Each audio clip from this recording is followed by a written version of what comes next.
Apa kemudian ketika seorang influencer atau artis yang kemudian menjadi anggota legislatif nantinya itu akan bisa mempengaruhi ataupun bahkan tadi kayaknya merusak gitu ya dari ideologi partai politiknya. Nah, ini pertanyaan ini menarik ya ketika tadi Mas Aldito juga mencontohkan bahwa tidak semua, ini sekali lagi tidak semua ya, tidak semua selebritis itu tidak pandai dan juga tidak semuanya misalnya tidak capable gitu ya. Ada yang cukup bagus dan memang juga ada yang kurang gitu. Kita bisa melihat misalnya bagaimana seorang Nurul Arifin gitu ya, yang dulunya juga seorang bintang film artis gitu ya, yang kemudian masuk dunia politik dan kemudian serius menjadi seorang politisi yang saya kira cukup bagus. Kemudian juga misalnya contoh Rieke Diah Pitaloka itu juga salah satu contoh lah ya dari beberapa artis yang kemudian lumayan gitu ya ketika menyuarakan pendapat masyarakat. Memang gitu ya dalam hal ini kalau kemudian rekam jejak yang tidak jelas yang kemudian hanya karena masanya banyak.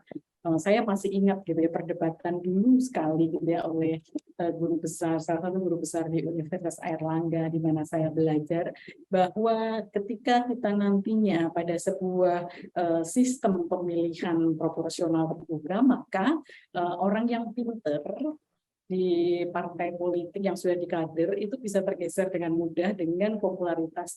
Beliau jokesnya menyatakan dengan salah satu pelawak yang terkenal pada masa itu gitu ya. Nah, ini contoh betapa bahwa kemudian daya tarik tadi yang menjadi ini ya apa istilahnya tiketnya gitu ya. Beli tiketnya itu adalah dengan popularitas tadi. Memang ini adalah salah satu kelemahan gitu kan dari proporsional terbuka. Tapi di sisi yang lain, proporsional terbuka ini juga memberikan peluang bagi siapapun yang memang punya sebuah sekali lagi torehan prestasi gitu ya. Bisa jadi orang yang sebenarnya tidak terkenal, yang kemudian punya sesuatu yang bisa diperjuangkan gitu ya melalui apa yang dia lakukan dan kemudian terpilih gitu ya. Sayang sekali saya kok tidak bisa memberikan contoh yang definitif gitu ya. Hanya saat ini paling tidak ada keterbukaan yang seperti itu. Tapi memang kita juga tahu kelemahannya bahwa seakan-akan yang bisa membeli suara yang tadi disebutkan oleh Pak Dr. Fahmi Futbayin itu adalah memang suatu yang tidak terhindarkan juga pada situasi yang seperti ini ketika para pemilihnya sekali lagi belum pada tahap kecerdasan yang pas gitu ya. Ini kita harus mengakui gitu ya. Saya posisinya sebagai akademisi yang mungkin lebih mencoba ini masing-masing ada kelebihan dan kekurangan sekali lagi.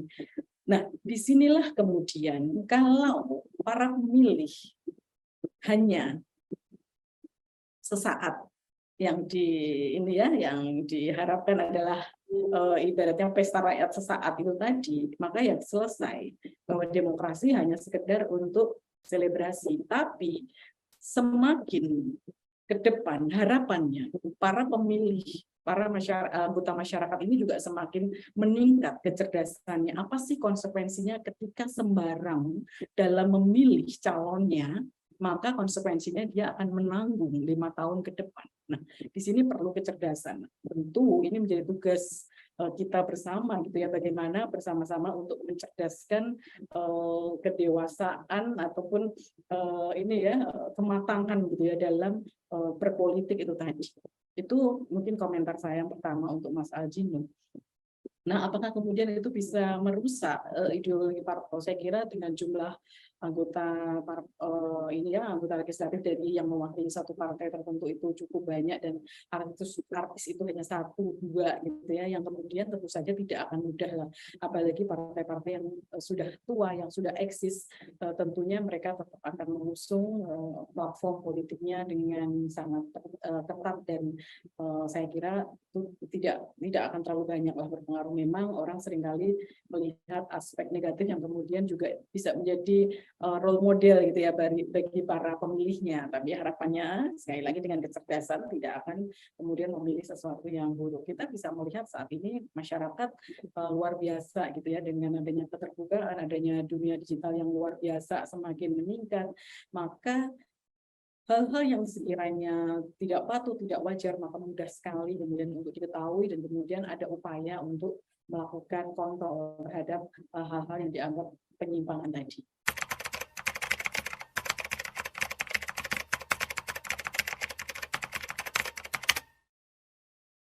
Maka sistem proporsional tertutup itu akan memberikan kesempatan bagi parpol kecil gitu ya, kalau tidak salah parpol baru gitu ya, untuk kemudian bisa berkontestasi dan memenangkan. Nah ini tadi seperti yang saya sampaikan di awal, secara teori partai baru, partai kecil kemudian peluangnya lebih sedikit dibandingkan partai besar gitu ya. Kalau kemudian kita mencoba menengok dari adanya uji material terhadap pasal terkait dengan pemilu tadi, kita bisa melihat bahwa ada keterbelahan gitu ya.